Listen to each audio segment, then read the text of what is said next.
Un jour, nous dit Anas ibn Malik, le prophète a fait un sermon et il dit: je n'ai jamais entendu un sermon aussi éloquent, aussi fort. Et le prophète leur a dit: si vous saviez ce que je sais, si vous saviez ce que je sais, vous ririez peu et vous pleureriez beaucoup. Si vous saviez la gravité de l'enfer, la dureté du châtiment, si vous saviez tout cela, vous pleureriez beaucoup et vous ririez peu. Et là, les compagnons, ils ont couvert leur visage et ils se sont mis à pleurer tout en couvrant le son de leurs pleurs. Chers musulmans, la question qu'il faut se poser maintenant: quel est le mérite de pleurer par crainte d'Allah? Et pourquoi est-ce que ces gens du paradis, lorsqu'ils étaient sur terre, pourquoi est-ce qu'ils pleuraient par crainte d'Allah? Aujourd'hui, où beaucoup de gens, ils pleurent pourquoi? Ils pleurent pour le dunya.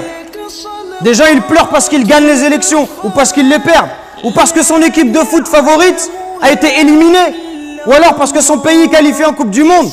Ou pire que cela encore, quand il y a l'hymne national, avant un match de football, et tu le vois, il est debout, et il est concentré, il a les larmes aux yeux, et il te dit: j'ai des frissons.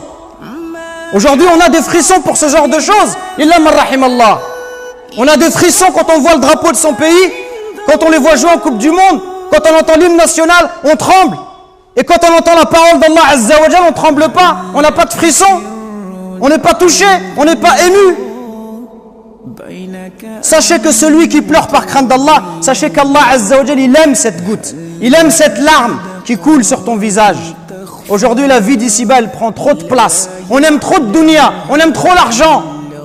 Au point où même quand on fait la prière, avant la prière, pendant la prière, après la prière, on pense qu'à l'argent.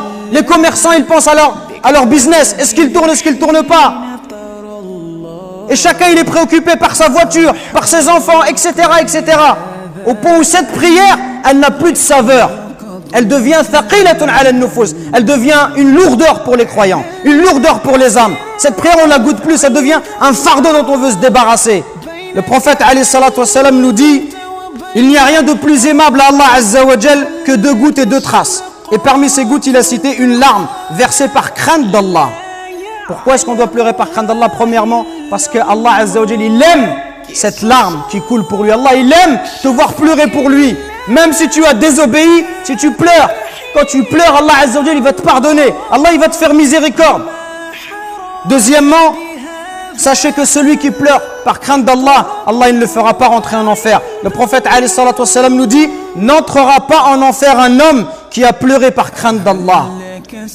Troisièmement, sachez que le jour de la résurrection, ce jour terrible, où tout le monde sera nu, incirconcis, exposé à la chaleur du soleil, ce jour-là, 7 catégories de personnes seront protégées sous l'ombre d'Allah. Le jour où il n'y aura pas d'autre ombre que la sienne. Et parmi ces catégories, le hadith du prophète alayhi salam nous dit: un homme qui pensa à Dieu loin de tous les regards, qui prouve sa sincérité. Il est tout seul et il pense à la création d'Allah. Il voit la grandeur des cieux, de la terre, la grandeur des montagnes. Il voit la perfection de la création d'Allah Azza wa Jal. Il pense à tout ça. Il pense à sa vie misérable. Il pense à sa faiblesse. Il pense au